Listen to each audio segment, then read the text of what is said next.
It's morning. It's real cold. The temperature dropped last night and got real cold. It's really cold this morning.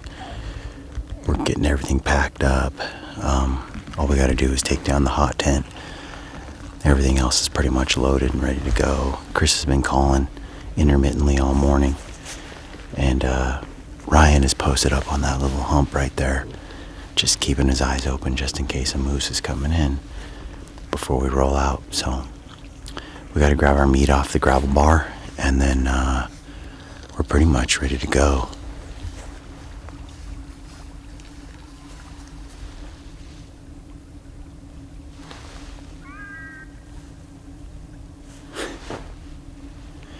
Yeah, Ryan just waved to me. He said he sees a moose, but he said he's just waving like it's way too far for us.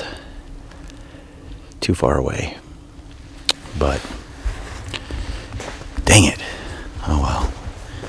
Alright, we're gonna finish loading up these boats, and we'll check in with Ryan, see what it is that he's looking at. Mr. $10 man, let me tell where you're bound. Drink your green liquor, Lord, you roll to the ground. Well, you come around here with your money in your hand. Taste of my woman. Where you die, where you stand.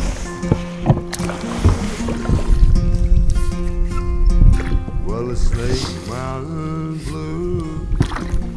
So, got all the gear loaded up this morning. Raced up to our little knob. It's only 100 yards off our camp, and did pick up a moose. He was about 3 miles away upriver.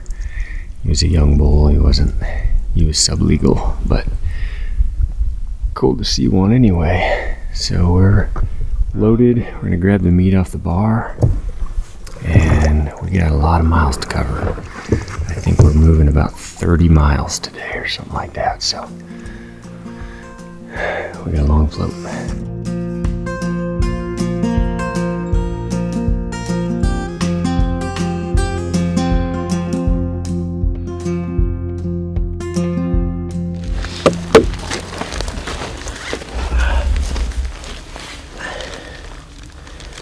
How heavy does it feel?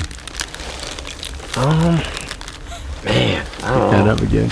It's I like, want to see the fronts. How come we didn't judge this as bigger? I don't know. Even looked at the picture in the tent last night. Trying to It's another one of those days where it's like we just got to our first moose spot, and we weren't even to the top of the knob yet, and there's a giant bull. It was almost too fast. Crazy. But this is a beast. Fools to pass on this little thing, but we got him anyway.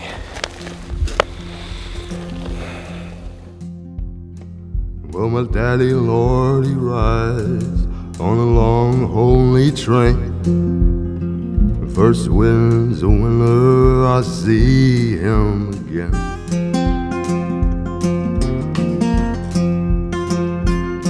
And it's farewell in this yellow-headed misery I've known.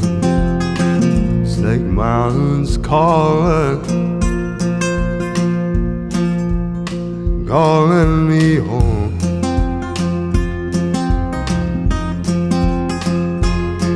Well, the Snake Mountain Blues got me down low, and I could die. And in the morning, ain't no one would know. Well, my woman, she come around, my body she find. Go down to Dundee. Have her a time. Have her a time.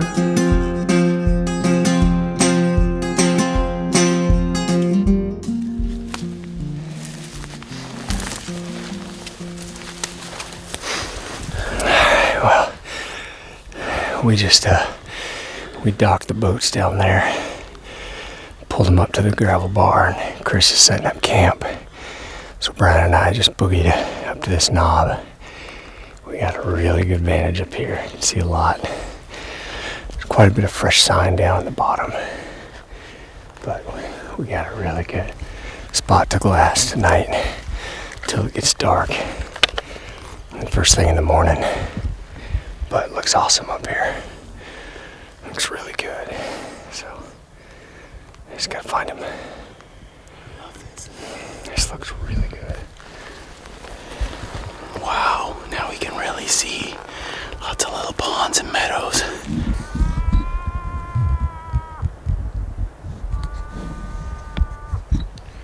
I see 3 cows across the river, way over there.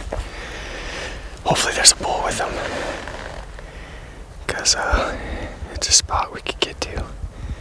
But right now, just 3 cows out in the big meadow.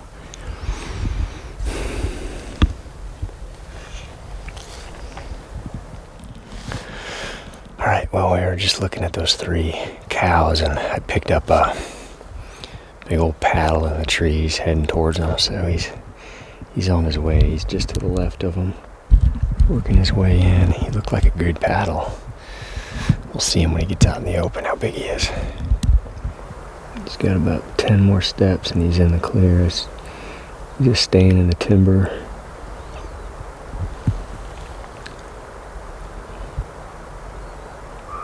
Man, they're big.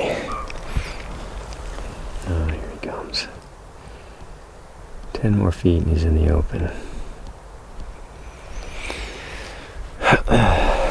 Looks like a good bull to me, but I'm no moose expert.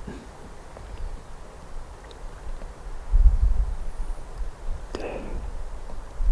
I'm pretty sure that's 4 brows I can see tucked. Oh, yeah. Oh, he looks wide. He looks wide, doesn't he? Yeah. Yeah.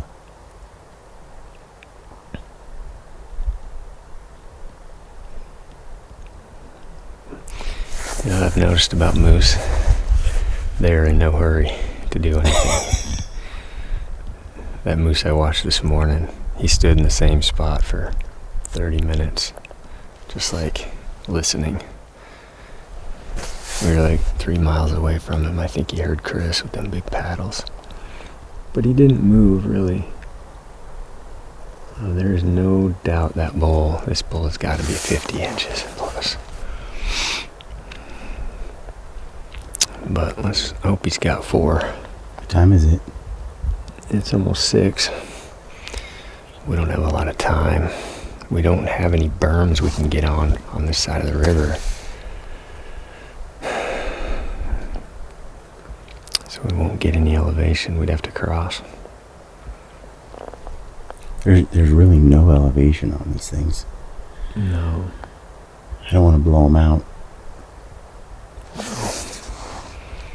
No, that berm down there, we'd have to cross river, hike up, and hit that little berm on the other side, probably. Be able to shoot off that. We got moose, Ryan. We got moose. Got moose. That is good. And we just need a plan to kill him. Yeah.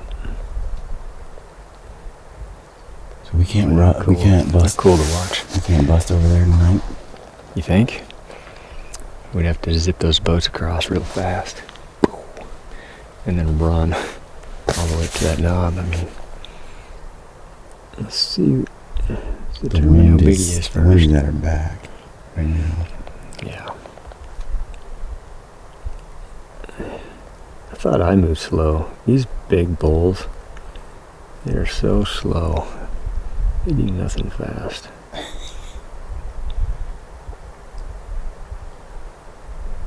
Yeah, I don't know. About when do they get dark? It's gonna be dark about 8. It's getting pretty dark at 8. 8:30. We'll still have some light. I think it's about 6. Sure. got 6. He's not gonna come away from these cows. He called me. No, we're gonna have to go to him on this one. He's got too many ladies. So we zip across the river, we hit the bank, and we run through tundra, get to that knob. That gray. Yeah, That gray. Which way is the wind going? That gray knob. I don't know what it's gonna do down Sounds there. like it's... Up here, it's going like this.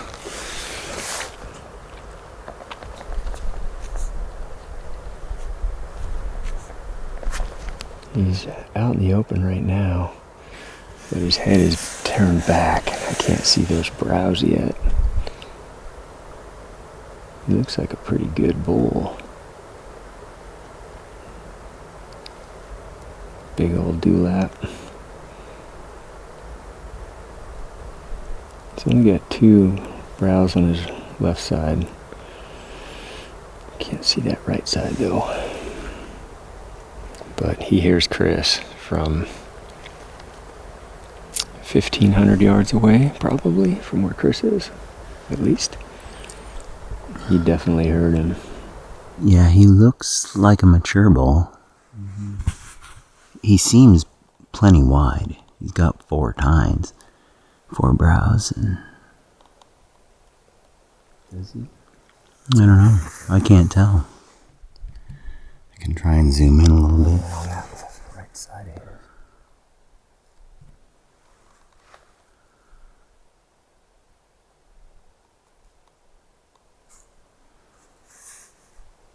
Man, it's tough. Oh, he looks okay. Oh, he's big, dude. Yeah, he's a big bull. He's a big bull. That is a big bull. It's crazy. You need him to like drop his head down so you can see. Yeah. Because when they lay flat, it's hard to see. Paddles better.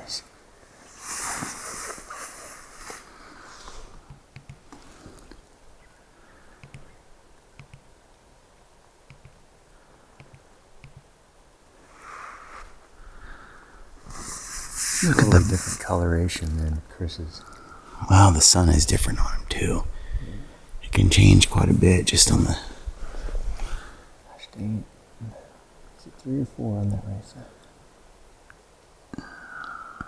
He's big. He looks big to me. He's huge. He's... There's no way he's not legal. No way. Shall we? Want to try it? Yeah, I think... Did you plot that on a map? I would say that's... Let me drop the pin. Measure distance. 1,400 yards. Okay.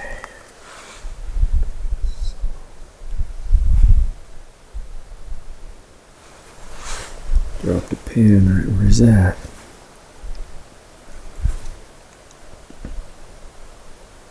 Got it? Got it. All right, quick update.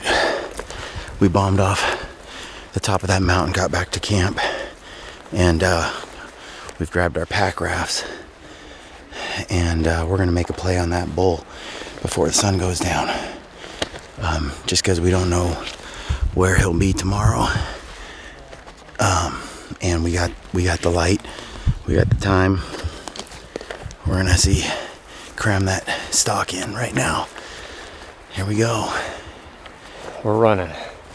We got the... Is Chris doing this? No, he's gonna get up on this side and just see if he can phone scope it. But we're gonna boogie up this side of the river. We got the pack rafts, and we're gonna try to get on this bull tonight while we got him in our sights.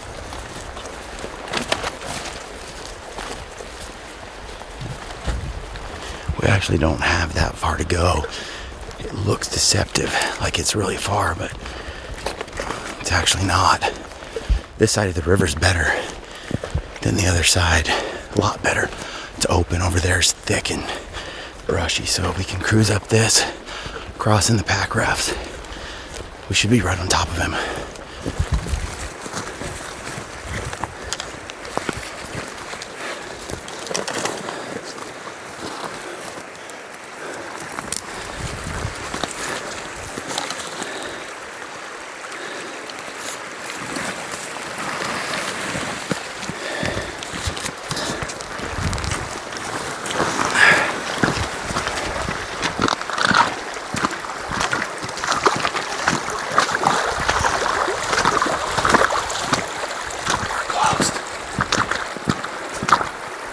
Definitely within 600 yards.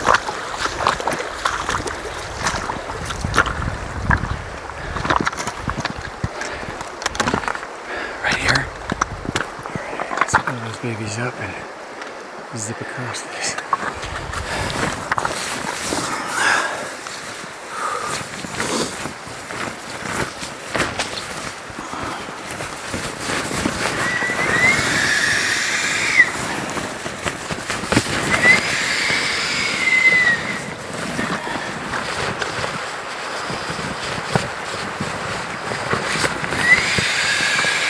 My raft's a little smaller, pumps up faster, but we're about ready to cross. Right, it's just about done. And I'll meet you on the other side. That wasn't pretty, but we made it. So hey, we're both a little bit wet, but it ain't bad. Okay. Drop the waypoint where the boats are here. We made it. We're on the right side of the river, downwind of the bull. Hopefully he hasn't gone far. Oh, that current took us both away. We're a little further downstream than we wanted. We should have hiked a little higher up, but that's all right. Got this raft here. We're good to go. Kill this bull. All right.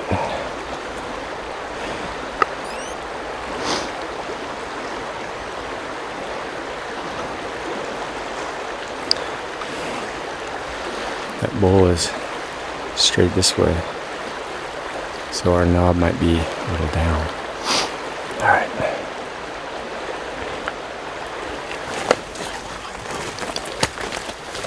Trail down there.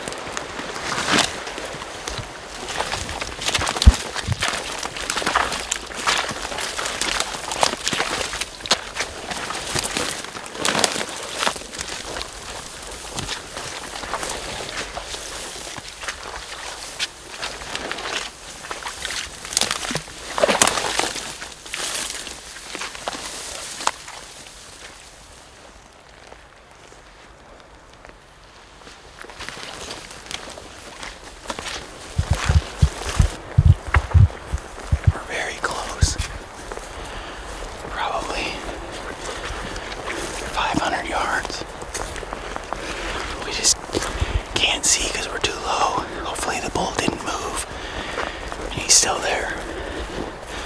We got plenty of light.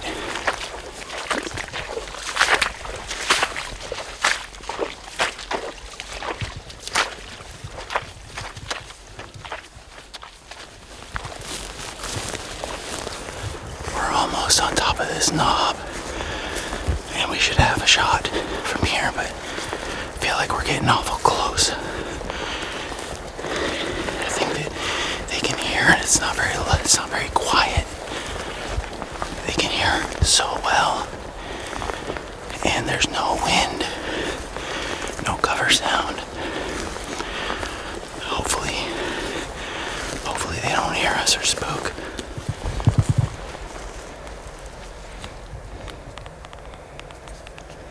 Prevailing directions that way.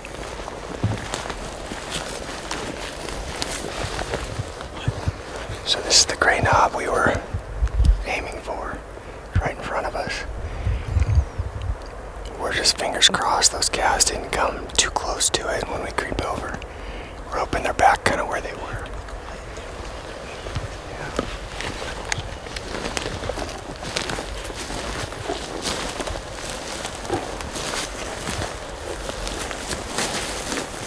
There's a lot of brush on that knob.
See a cow, but she's getting into the timber.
Glimpses of him. He's in the timber, so he needs to come out into this open.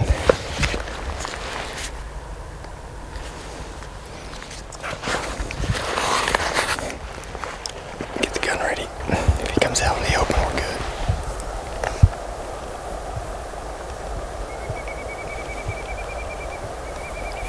She's looking around. Yeah. That bull is just in the timber. The cows are in front of him. What's that?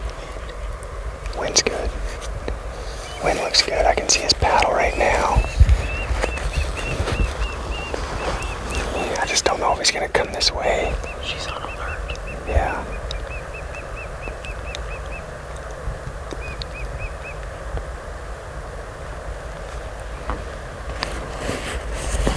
Wind is...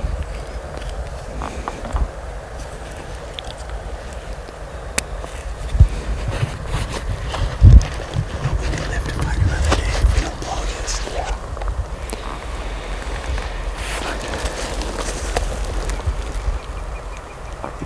She's not putting her head down. They just don't move that much. She's looking up at the other one. Now she's looking right at us. I swear she can hear us.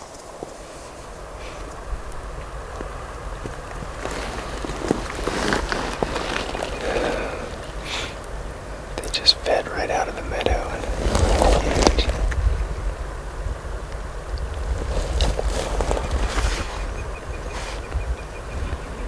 This is sick. see that cow? Yeah. If that bull would come try to get on her and get a shot. But he's a little standoffish. Okay. She looks excited to start here. I see that I cow. think Chris is calling. Is he? I think that's what has her looking.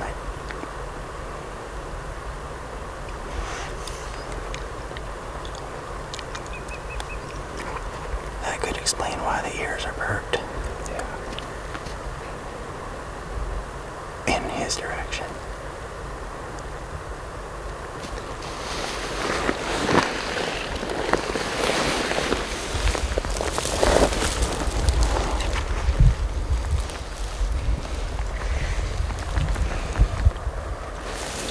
Good to see that paddle.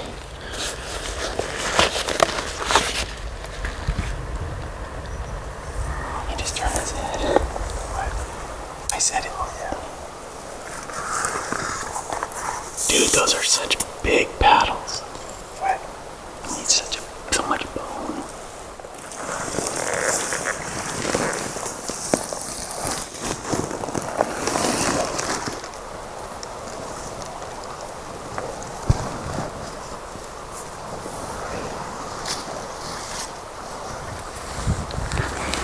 Well, they just got further away from us. That pole was not bedded. He was just standing down inside a little hole. So we're gonna try to gain some elevation on him.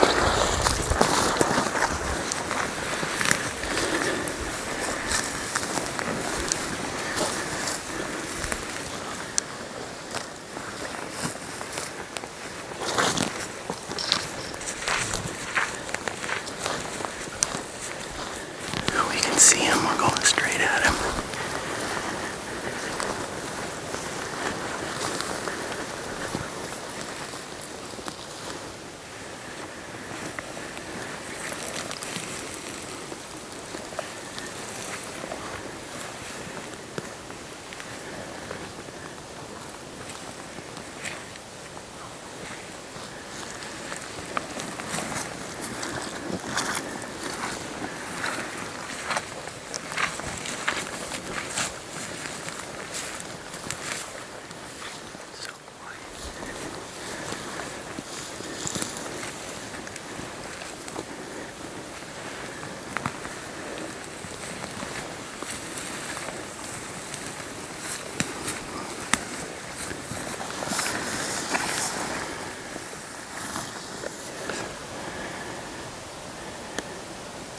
See him? I can see his backside. Yeah, I see it. Can't see his antlers though.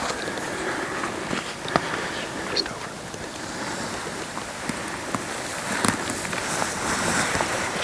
This darn bull, we could have shot him just now, but we can't get a big view of his antlers.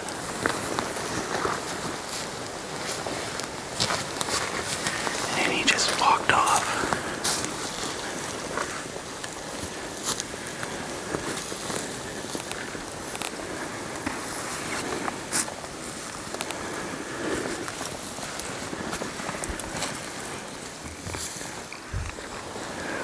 He's close. He's just in the timber. I gotta put that fourth brow tine on him, or really make sure, in other words, this close, that he's legal. So, yeah, we don't want to rush it. Make sure, 100% sure. But he's gotta come out in the open. He's gotta square up. He's not one to do that right now. So.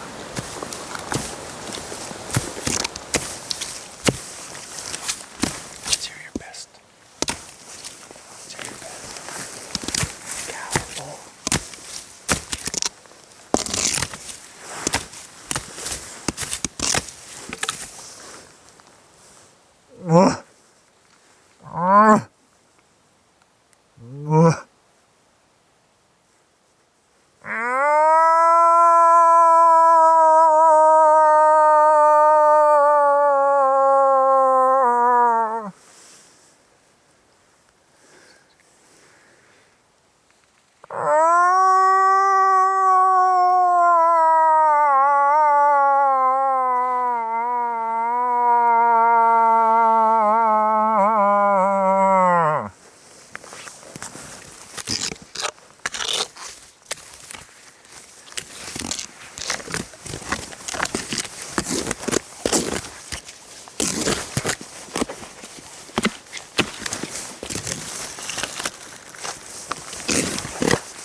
so much brush and debris. And this is such crazy. Yes. That was wild. What? That was wild. Dude, that was a hell of a stock. Did you like my calling? You just called in a moose, man. That was the worst sounding calls ever. That was the weakest, that was the spindliest branch you could find. Barely wisping that tree, and they came blazing in. Those 3 cows are still standing right there. Dude. You called in the cows. Yeah, and then That he bull had to just come. had to come. My stick was about 8 feet long. It kept breaking. Wow. Is it dry out there? That's the question. But we made it happen, man. That was cool. Crossing a river all the way up here. They moved off into the timber. We called him back into the meadow where we first saw him. And he's down. That was crazy. That was one of the coolest. So we spotted him. What were we, 1,400 yards away? Went down, got our rafts. We only have 1 oar, so we 1-oared it across with 2 rafts, our packers. Got those put on the bank, and then we blazed up here to where we dropped a pin where he was, and we picked up his paddle, picked up the cows. There's one cow that's really tan, and then Brian called him out of the timber. He had gotten into the timber. So I told him to rake. Well, he raked, and he did his best cow sounds. And dude, he just called in 3 cows, and the bull came right behind him. That was pretty cool. And we got a bull down. Oh. Man, that was a run and gun. Get it done just before dark kind of stock. It's like, oh, so cool to capitalize on another day in the hunt. I mean, that's just cool. We're not that far from the river.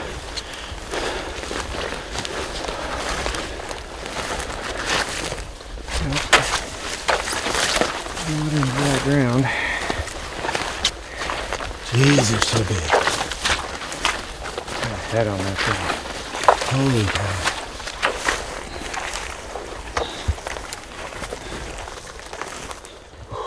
Jeez. Look how big. How big he is. If we can get his head up. No. Jeez, he looks huge.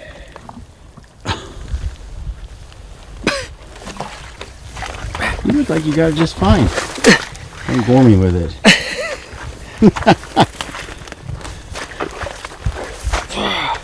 Dude. Trying to get that head in there. Can't do it. Oh. How do you take pictures with these things? Dang, they're big, man. So flipping big. He did it. We're not that far from the river, by the way. We're not. This is a good pack out right here. So, man, wasn't really sure about this hunt. This is a first for me as far as moose go. I've been a part of other folks' moose hunts, but I've never had a tag for myself. So we got, I don't know, I think we hit it just right time-wise, and we got this place to ourselves, which is great.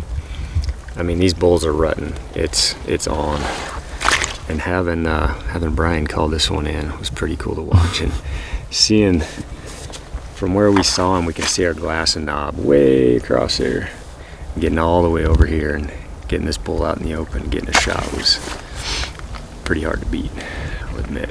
This moose hunt was a lot of fun, a lot of work, but a ton of fun. Some of the best. These things are amazing. These things are just incredible monsters.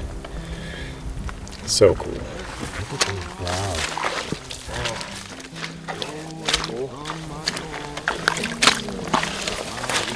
Look at this. How cool this is. both sides. Very similar. Big old shovel. Wow.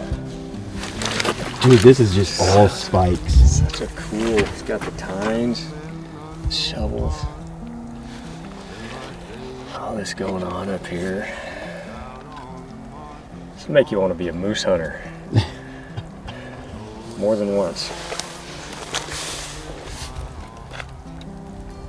Oh, what a great.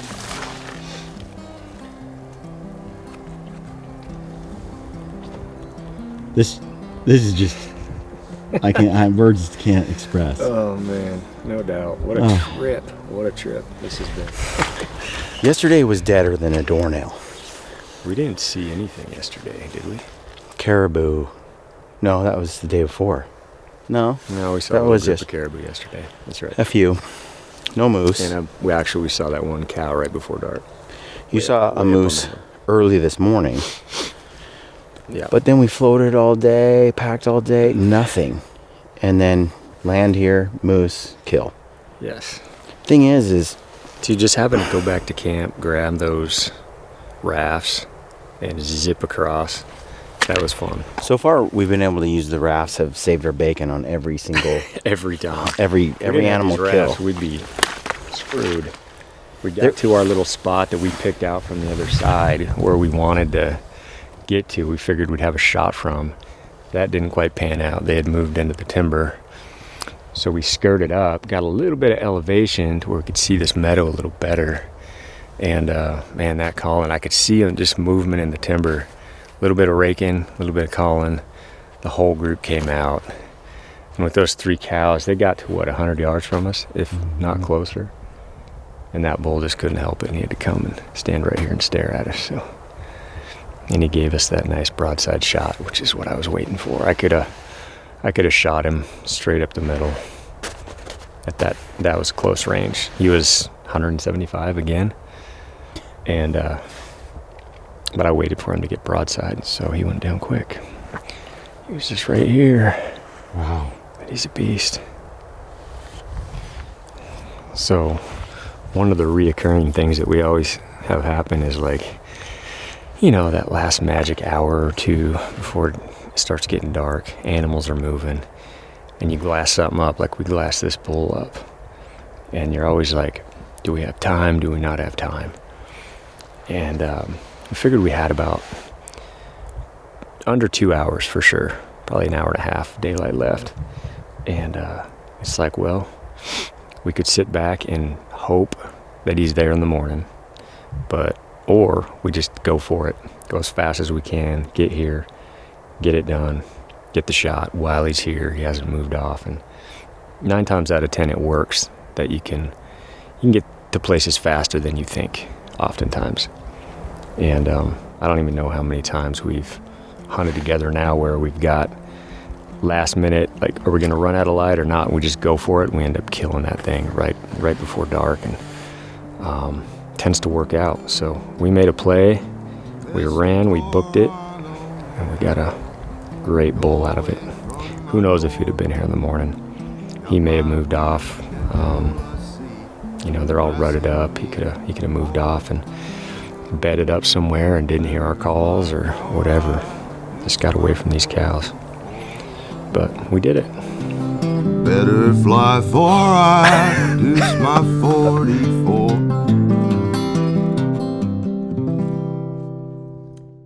All right, folks, I hope you enjoyed this week's film. Today I'm joined by Lampers at the end of this video, and we're going to talk a little bit about how this hunt went down. We're going to talk about judging moose, because it took Ryan quite a while, Mr. Conservative over here, to decide whether to shoot this giant or not. Very conservative. Yep. I'm sure there's a lot of folks screaming at their screen watching this film with how slow I am. But yep. So we're going to talk a little bit about that and moose hearing. We thought we'd talk about moose hearing because it's informative, and I think often that was kind of an astounding part of moose hunting. Mm-hmm. So, and then maybe how the shot went down. I mean, I am a master elk or moose caller now, I think. Called it a giant, folks. it worked. Let's just say it worked. I'm not going to go that far, but it did work. Yeah. before we get into all of that, though, we do have some giveaways to announce. If you left a comment on last week's video, we've got a giveaway for you. And for sharing it on our Instagram, we've got a giveaway going on. But we also have a big giveaway, a huge giveaway with Peaks right now. And Peaks does have headlamps in stock as of this recording. And if you hurry out now, I think you can get one if you want one before they run out. But they're going to go fast. They've already gone fast. They're already selling.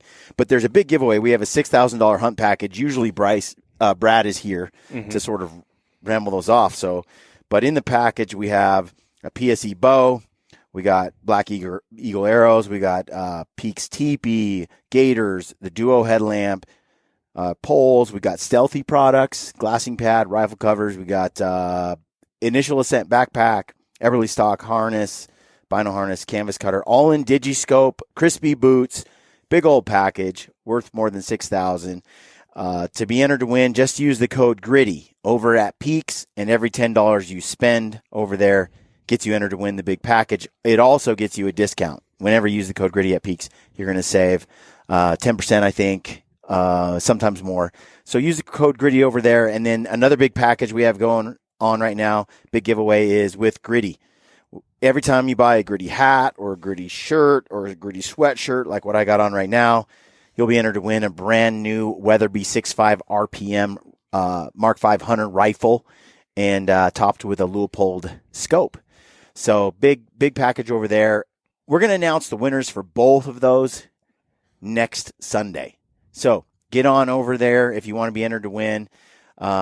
Get yourself a Gritty hat or even a water bottle. We have some Gritty water bottles over there, and it's a nice little water bottle. So check that out. Use the code GRITTY, and you're going to be entered to win that rifle. And it helps my sister, Gritty sister, Katie Lofts, build her new T-shirt business. I think if folks knew your sister, they'd want to help her. She is a cool cat. Like she's a hard working gal. She deserves it. I said this on a podcast the other day. One of the reasons I'm sitting here today is, a massive reason is because of my sister Katie. So anything you guys can do to support her and Gritty, getting T-shirts, hats over there, we appreciate it very much. So, Ryan, we have some giveaways to do right now before we get into talking about this film. But we have one that people don't know about, and that's a stealthy giveaway. We're doing a giveaway as well this week. It's 7 days only? Or 7 days. So it goes from Sunday, December 11th, through December 18th. So we're announcing it today. It's going to run through next week, or through all this week, and then we're going to announce the winner on Christmas Eve. So what this giveaway entails is for every $10 you spend over at stealthyhunter.com, you're entered to win. So the three prizes, there's not 12 or 15 prizes, but there's three, but they're big ones. All right. Number one, the biggest one, and something I absolutely love to use and have used for 2 years, is the Harvest Right freeze dryer. So for folks that know what those are, that's what we're building all our meals with these days. That's a big item. That is a big item. Well, it's big, it's heavy, but it's expensive, and it's also one of my favorite pieces. And I'm going to throw this out there. It's also not a sexy thing to buy. When you could buy a gun or a bow or something, it's a hard buy, but when you're a hippie foodie guy like myself, man, those freeze dryers are amazing. So you can build yourself omelets, amazing meals, everything you eat at the house, snacks, all that stuff. And that's in the giveaway. So that's a big one. Also, Go Hunt, lifetime insider membership, which that's pretty incredible. I don't know that they've ever done that before, but it's a lifetime membership to be an insider with Go Hunt. And the third one is another big one. It's a spot to this year's Western Hunting Summit here in Montana in June. I'll be there. Yep. A bunch of us will be there. Shooting bows, hiking mountains, staying overnight on the mountain. Good eats. Very good food, all the things here in the great state. And the winner will get to pick the event of their choice. So there is a mule deer elk combo. There's also a archery elk specific event, and that's going to be the first one. So they'll get to pick whichever one they want. So 3 big giveaways. Again, stealthyhunter.com, every $10 gets you an entry. I recommend the CBD gummies. The CBD gummies, the sleep ones. Sleep gummies, sleep support. Yep. I recommend I've been having the bone broth, vanilla protein with, I basically do what you said on the podcast, a little bit of ice. It's good, isn't it? A little bit of banana. It's pretty good. PB Fit or just peanut butter. Yep. And powdered then peanut butter. a scoop of the bone broth from Stealthy. It is a clean protein drink. It's good. It doesn't mess with your belly, your guts at all.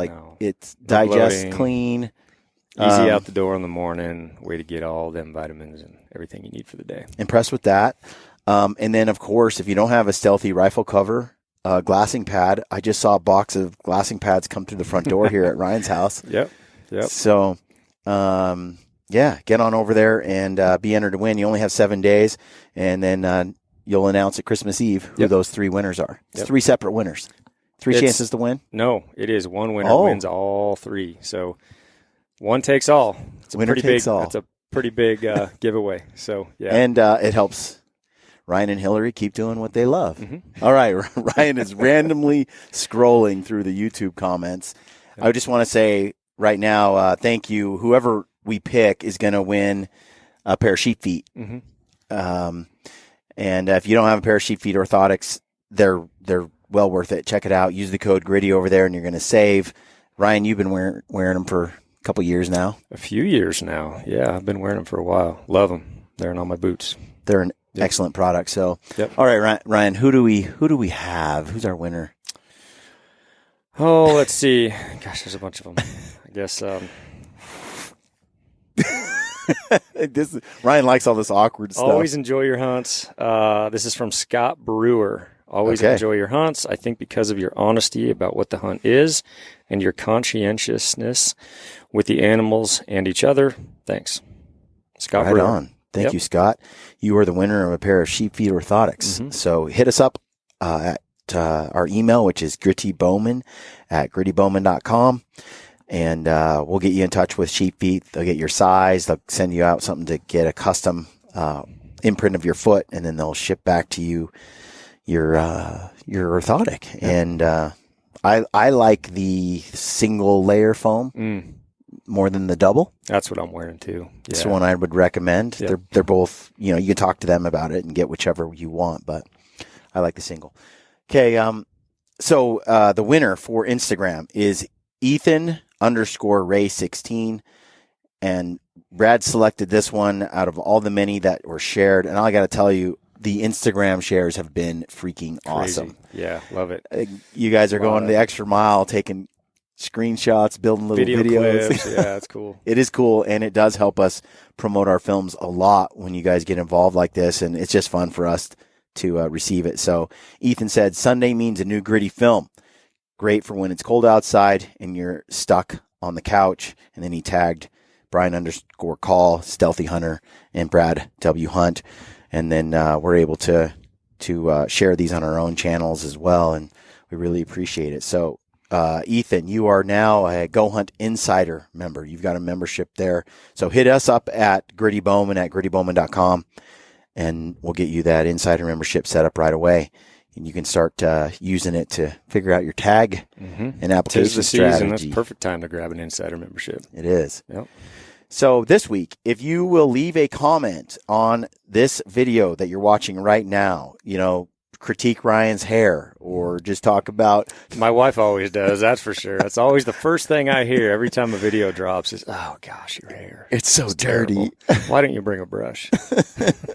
So feel free to leave a comment, and we're going to do a stealthy rifle cover to one of you guys for next Sunday.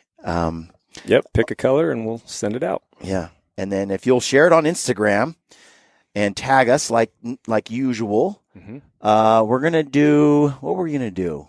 What do you think? I think we do like a stealthy gut health package or something. Good. Yeah, we can do a bundle.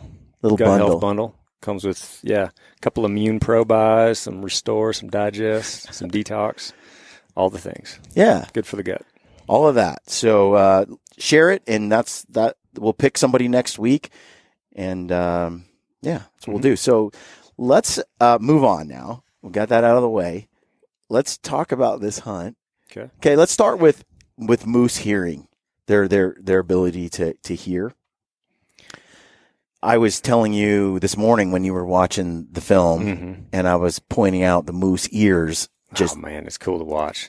It's really cool to watch, like up close, like when you're able to zoom it in and make it all focused in, nice and clear. Which we don't see a lot of those things when we're running the spotter, but when you really focus in on it, and that's what just one of the things that is so cool about hunting is, prior to me hunting a moose, I didn't dig in and learn all these little bits and pieces like judging an animal's antlers, all those things. You have to dig in and really figure that out. But yeah, so you learned a lot in making of this film as far as how good their hearing is overall. And man, in the video, you can see those ears and what they're doing, especially when we're 150, 200 yards out and they pick up everything. Any little movement and those ears just lock on. They're turning around backwards. They're seeing everything or hearing everything. It's like, what was the word you had in there? Stereophonic? Yes. Hearing or something like that? They have stereophonic hearing. In fact, ungulates with external ears, they're not internal into their ear, they're pointed outward, and they move, they're directional. Different directions. They can hear behind them and one in the front at the same time. Picture it like two channels where they can hear over here and also over here in two separate ways. I hope people pick up on that when you're showing that cow, the first cow that we come upon, and you really focus in on her ears and what they're doing, and they're locked on to us, and then they're just like right to the back, hearing if there's anything behind her, and it's pretty cool to watch. But the thing about it, too, that we realized on this hunt is these moose hear from miles away. I think they say 2 miles and beyond, a moose can pick up a sound. Well, I was listening to Chris moose call down on the bar, and I was up on the knob, and I saw a bull, which, I went to my map, and I could figure that bull was about 3 miles away. He was a long ways off. And I could watch that bull stop and turn and tune in to Chris's sound. It was a good bull, but it was way too far off to go for. But from about 3 miles off, he was completely focused in on Chris's calling from that distance. Yep. Incredible. So their horns act like a satellite dish, almost like a parabolic, like noise. So you've got giant ears, like what would you say, 60 times larger than our ears? Than a human ear. And then you combo that with what those bulls have for headgear. It's big satellite dishes on their head. They hear everything. Yeah, they were saying in the literature I was reading that a bull moose with good antlers, big antlers, when their ears are up on the top, that they can hear 20 times, almost 20 times more noise, more sound than a bull with small antlers or a cow. So the bigger the bull, the more it almost amplifies their hearing, which makes a lot of sense from an sort of a survival perspective, because these moose are a very solitary animal. They don't hang out in herds. They're loners. And when that rut season comes on, they're also very widely distributed. And so if a bull is going to breed some cows, it makes sense that he has to be able to hear her from 2-3 miles away. And then he can go to that sound, and they do. Yeah. You and I were talking about this, like, we've hunted places like North Idaho a lot, brush country, low density moose these years, and yet somehow, some way they still breed every year, and it's because of that. They're hearing from such a long distance away. They're able to pick up those cows. And I think that people don't realize how blind moose are. They're blind. I had some people comment and go, no, they can, I've been picked off. Most of the time, you're not picked off visually, you're picked off audibly, right? Like that cow, when we were moving in, she just heard. She didn't see us. And then she looked right at us, but she can't see. She's blind. They're extremely nearsighted. When they're underwater and they're looking at vegetation, they have the ability to see close up and underwater, but anything further than a few feet or less, maybe, I'm not sure the exact statistics, but they really are so nearsighted. When they look far away, it's pretty much blind. They're pretty much blind. Well, what we were able to, again, going back to the video, we were able to see in real time when I move just a little bit to get down, like on the gun, just that little bit of movement, little bit of like clothes brushing up, on the brush. And that cow immediately, her ears are just like chunk. She hears that. Yep. She's not seeing us. She's not seeing the movement, but she is definitely picking up the sound. And I think a lot of times, other guys that have been on a moose hunt or near a moose, and a moose looks right at them and pins them down where they're at, they mistakenly think they got seen visually. And really what most likely is the case, because their eyes are so deficient, is that they have this, for them to survive as much as they've had, their nose and their ears better be phenomenal because their eyes are junk. Right. And so they're just hearing you, and they're pinning you down exactly. Imagine if you had that kind of hearing capacity. Your eyes you may not rely on your eyes like so much. Right. But we judge the world on our own experiences, and it's hard for us with our hearing as kind of basic as it is. Yeah. For us to realize you just don't expect an animal that's 300-400 yards out to hear you lightly walking through the tundra, and yet they hear you. They hear the sloshing. They may not know it's a human, but they do hear it. They do tune in, so it's pretty cool. It was challenging to sneak up on moose when it was quiet. They're going to hear you. Now, when you sound like another moose, then you can trick them, which is what we did, basically. Yeah. You threw out your sexiest wolf cow howl / cow call. Yeah, what that was? Yeah, it sounds it starts out like a wolf and morphs into a cow. Dude, it worked. Those moose came ripping in right out into the middle looking for us, so it worked. Honestly, let's talk about judging a moose.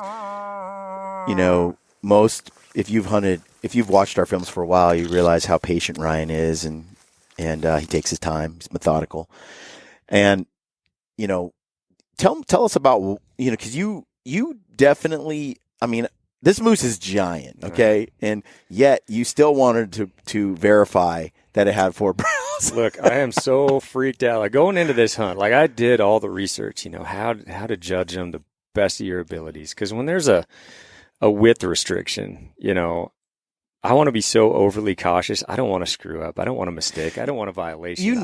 Guys are watching this going, dude, Lampers. You're an idiot. Yeah, you're an idiot. Know. Oh, trust me. I was watching myself going, man, you really screwed up. You could probably should have shot that bull one time before. Something that people need to know too is, folks, we look when we're looking at animals on the video and you're watching it, it is way zoomed in. It's so zoomed in, 4K enhanced, colored, all these things to make it pop.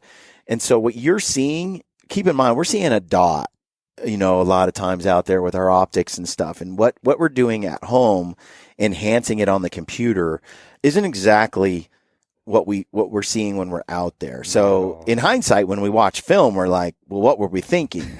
We pick up so many details when we go back and watch film that we didn't see out in the field quite often. But yeah, obviously, I think going into this hunt, we had talked about this, me and Chris, about, just being overly careful. Obviously, Chris could take, as a resident, any bull. Doesn't have to have that 50-inch requirement. But, what we said was, well, let's make sure it's 60 inches, so we're overly cautious there. Or let's just make sure it has 4 brows. Yeah. And that's what we really focused in on, playing it way conservative, way safe. Again, I have such a worry about screwing up something like that. It's just the last thing I want to do is shoot an undersized bull. So, in hindsight, you get the bull on the ground, you're like, how did we even question this as being a legal bull? And like you spoke to, enhancing it, zooming it in, it's obvious he's a giant. When he was in the timber broadside, I told you I think I would have shot him there, and we wouldn't have had all this epic video afterwards. I had a nice little window there. I could have shot him, but we could not see his antlers. I wanted to see those 4 brows. Exactly. You can see it better in post, zoomed in, but as we're like throwing our optics up and looking at it, I couldn't quite tell, and I didn't know if it was the same bull, because I've been on moose hunts where there's one bull and then there's like 1 or 2 lesser bulls hanging out around all that cow and rut activity. Right. And they kind of tolerate those other bulls kind of hanging out close by. That's what I've seen. And my concern was that we'd shoot the wrong bull. Mm-hmm. I was confident the first bull bull we saw was totally legal. Sure. My concern was, are we shooting the right bull? And you passed on that shot. And we debated. I knew your calling was going to pan out, Brian. No, you had didn't. all the confidence in the world. When we crept up to the edge of that tundra patch, and there's no crossing it, without them. It's like they hear us and they just shift it a little ways, and they hear us and they shift a little ways, and they just keep that distance buffer between whatever it is they're hearing. And they went and they pushed into the timber. I have no doubt they probably did hear us, a few times. The way they looked at us, they knew we were there. Yeah, and our strategy was, like, when we first came onto him, we picked up the cow, and then we picked up that one giant tine. We thought it was bedded just because it kind of looked lower than the cow was, but it was just a impression in the ground. And so the only thing we could figure out how to possibly get our shot, and again, we're kind of losing. We're going to run out of daylight here pretty soon, so we got to make a play. We buzz around, we get the high ground. Like, there's this one spot where we figured we might be able to see into this meadow, get the high ground, and when we got to that point, we realized we're still not going to get that shot we wanted. And it was at that point, I think you and I were both convinced, like, this may have to happen tomorrow. Yeah, we might not get a shot at this bull. So, kind of as a last ditch resort, you started raking. We figured, we talked about it.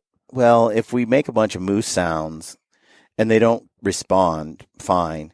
If we push in, to do this another day. Exactly. If we haven't spooked them, so hopefully they're there tomorrow. So we played the safe bet. Yeah. And I got to tell you, man, I got sexy sounding calls, and oh man, yeah. I think when you started, it was you started raking a little bit with the one branch, one stick you could find.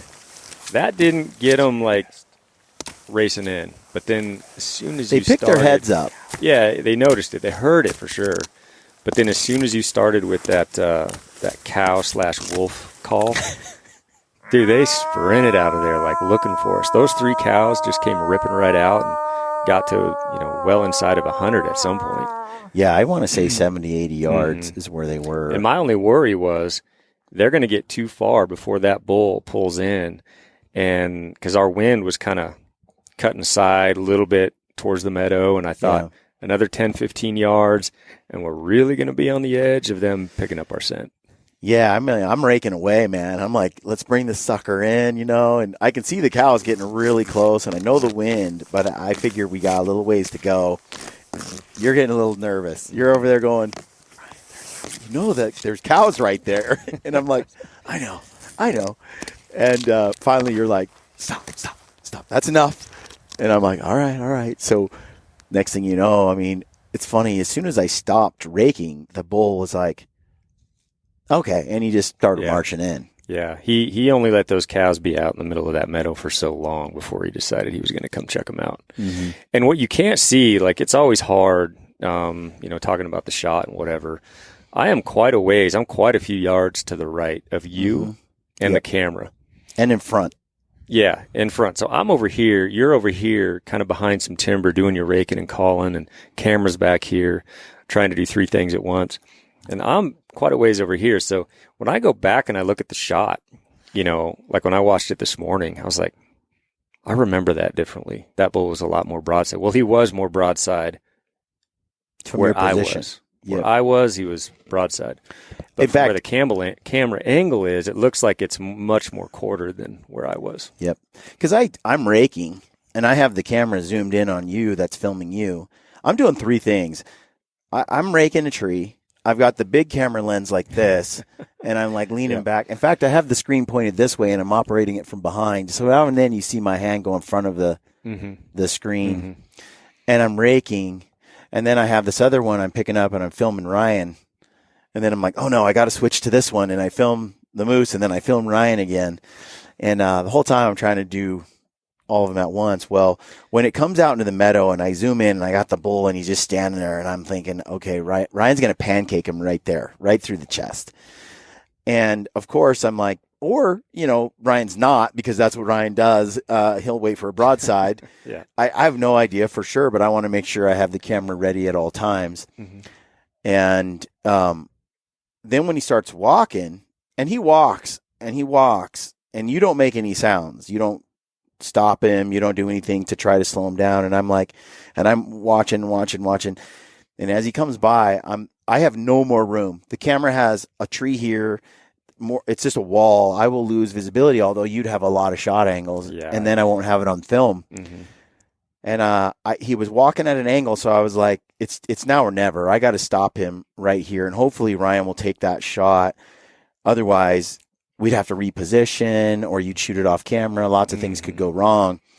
And so I started breaking early too, by the way, because these things seem to like go another 8 feet, 10 feet after. Yeah, they don't stop on a dime. Not at all. And thankfully, he stopped right at the edge of the film. Where we still had it on camera. Yeah. But, I'll say this 1,000 times. Like, I try to avoid the shoulder if I can. I know there's a lot of guys that really prefer a shoulder shot, but I wanted every scrap of meat I could possibly get. So broadside shot, it was going to be in the cards at that point. I knew it wasn't that frontal I did not have to take. I was going to get that broadside. So I waited. When I look at the video, and it was because it was such low light, I had a really slow frame rate going, so I don't have a slow motion situation because I needed the light. It was getting late, and so I've replayed the shot a few times, but I can only slow it down so much. I can't quite see exactly. I see the air just jet out the bull's nose, but where exactly were you putting that bullet? It's about a foot back from the shoulder. Just double lungs. Yep. And you didn't lose any meat, so I know, it wasn't through the shoulder there. And man, it was perfect. That was 225 grains right through the lungs. So we found the bullet. Yep.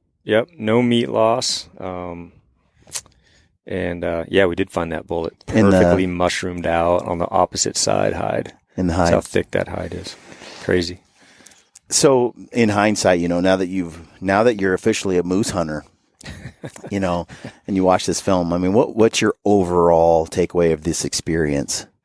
I want to do it again. Number one, sometime.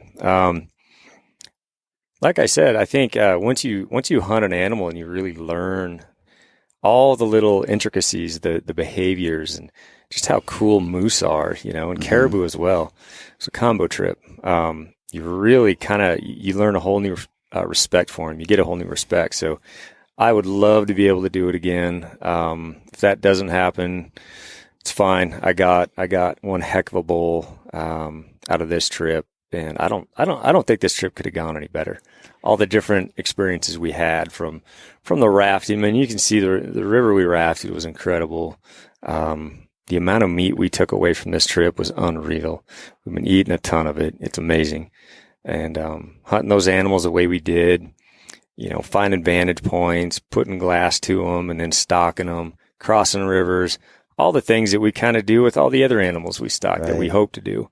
And it was just like the perfect stock on the perfect bull in the perfect place. What was the most surprising, like the thing you never expected, the most surprising element of the hunt, of the trip? The most surprising, how successful we are on a trip like that. I think filling that many tags, you never know how a trip like that's going to go. I think the most surprising is when you get that animal down, a moose specifically. When you walk up to that animal and you really get to see the size of the bodies on those things. The antlers are huge, but they almost don't look as big as they actually are because of the size of the body on those moose. We first walked up to Chris's bull, and it's one of those holy smoke experiences. Like, what do we do now? It's just a monster. And then mine the same way, just absolute beast. A lot of work getting them out of there, but it's just mind blowing every time you walk upon a moose. And again, I've been on moose hunts before, Shiras hunts with other guys. I've done other Alaskan hunts that I didn't have a tag with fellas that took good bulls, but you just seem to forget. And then when you happen to walk upon one again, you're like, my gosh. incredible, giant animals. They are spectacular. So cool. When you're standing on the gravel bar with Chris's moose and your hands are like so wide, and you're like, it's almost 60 inches. It's just shy. And you're holding it there. And the paddles are so tall. They're up here like mid chest and stuff. It's just like, it is hard to imagine, but how big it is. And then just lifting it up. But then when you see it on the moose, you're like, it's not that big. Doesn't look as big. It just looks like you get it apart from that body, then you're like, man, this is a massive amount of bone. Before we got there, we're looking at bulls. We go down to Fish and Game to get our license and tags and stuff. And we're looking at everything on the wall and we're like, all right, take a guess on what the size of that one is.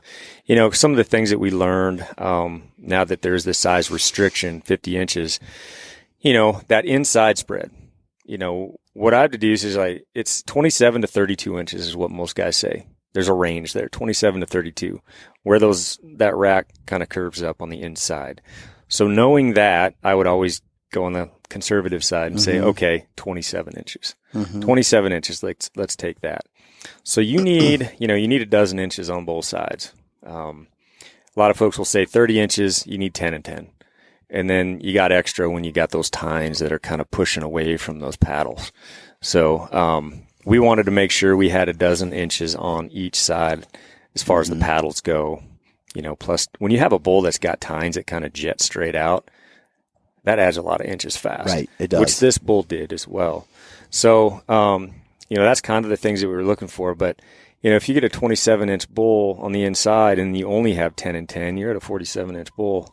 So, again, it was a worry. Like, I'm way too conservative to play around with shooting an undersized bull. So, for folks that saw the slowness in us finally deciding to take this monster, that was just it. It was my conservative ways, I guess. The first moose, the one that Chris shot, Ryan and Chris they had got to the hill just a little bit before me as I was loading up and following.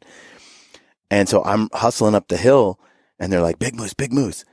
And, Ryan and Chris have already had some exchanges and Ryan goes, well, is it 70 inches? And Chris goes, no. And Ryan goes, maybe I'll pass. And I'm like, I'm going to shoot him. And I didn't even hesitate. I'm like, he's legal. I'm going to shoot him. So I'm kind of getting ready to figure out how to, set up the camera and do that. But that moose picked up something it didn't like. And the alert went up and he started to change his behavior from rutting and kind of not paying attention, and kind of like totally in moose mode to like fleeing mode, run away mode. And I'm like, okay, Chris, you just shoot him quick. Cause I knew we wouldn't get it on film if we didn't just do it.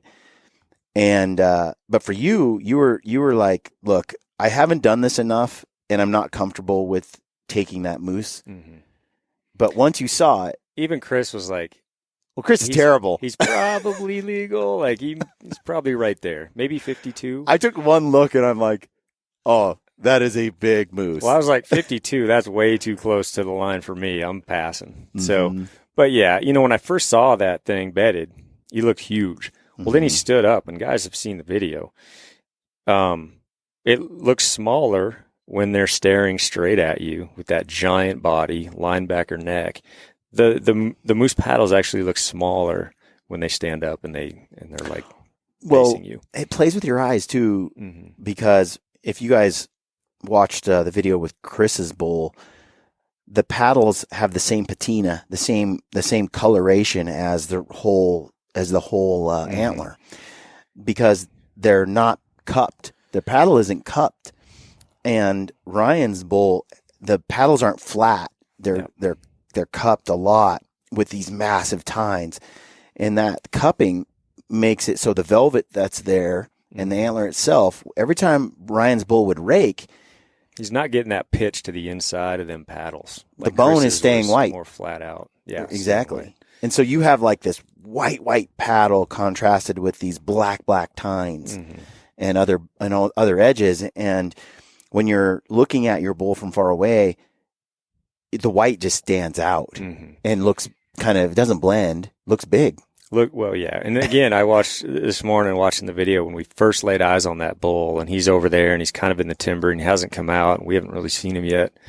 But he shakes that rack, and just looking at it now on the camera, zoomed in, focused, you're like, holy smokes, that's a giant bull. Yeah. But, you know, from the spotter, from 1,500 yards away, I didn't get that from that distance. Mm-hmm. So, should have known at that point that was just a monster. But one of the things that threw us off was, I forget maybe you remember, but there's the paddle, and then there's the brow paddle. Mm-hmm. Is that what they call it? And then there's the brow tines. Mm-hmm. It's like a secondary paddle that doesn't count as part of the brow tines. Mm-hmm. And when we were looking at videos put out by Game and Fish, you look at it and they showed these secondary paddles kind of in the bottom corner, and then they had the brow tines on the front. Yeah. And what we kept worrying about is, are we counting 5? Your bull has 5 brow tines. It's got 5 on each side. He made it real easy for us, but we made it harder. But we're like, is it 3 though? Plus like the brow paddle with a couple of tines on it? In the video, you hear me say, like, I know he's got 2 on that left side. Well, he's got this 2, but then there's a small kind of little devil point here, and then it goes to 3. So looking at him from the side, I was like, I can't tell. It looks like it's 2, but I don't know if that counts as tines, brow tines, or other 3 are tines attached to the brow, or if they're tines off the paddle. I couldn't quite tell at that distance. Again, we see it up close in the video, and it's pretty obvious, but we couldn't tell at that distance. So now, talking about your moose, was it 60 on the button? Was it? I don't remember what 61. What it ended up being. I'm not sure. I don't remember. It was when you stack Chris's though next to Ryan's. Well, there's key things that stand out to me between the two. They're different a little bit. Yep. Both seem giant. Yeah. Both seem giant. So Chris is laid out more. It's flat. And mine were kind of tilted. And I think you got to be careful. There's bulls out there that have these giant paddles, real deep, paddles, but they will hook on you, and you might not get that width on versus a bull that doesn't have, those giant paddles, and it kind of goes out. Yep. So you could have a bull that's really young but has flat paddles and meets the 50-inch minimum requirement.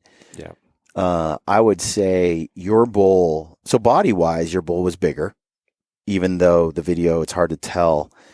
Ryan's bull was fat, just like thick and girthy.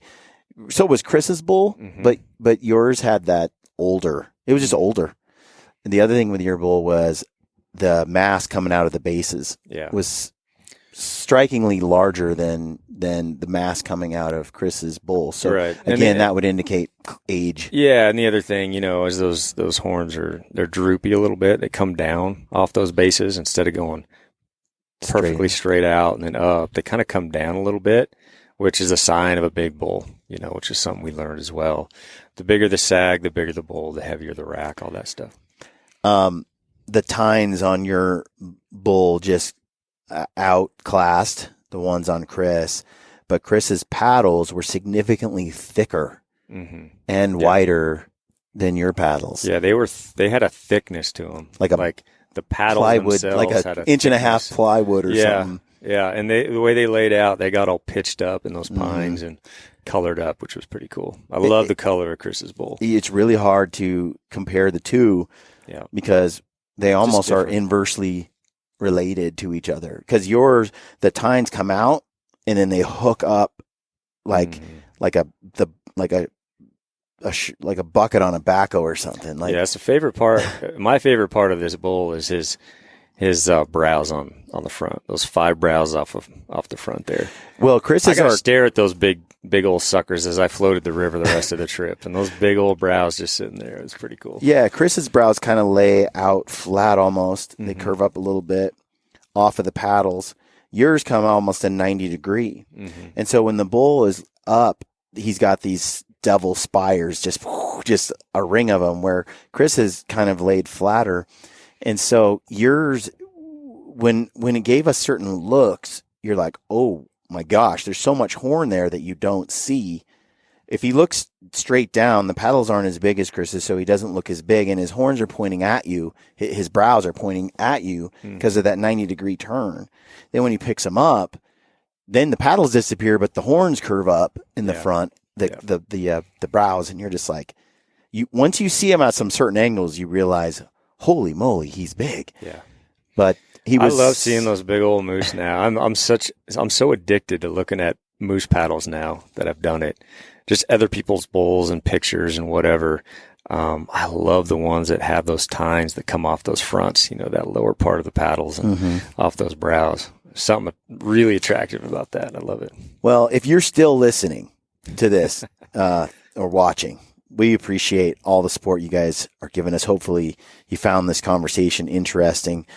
I'm at Ryan's house right now, and we're gonna record a couple more podcasts talking about the hunt.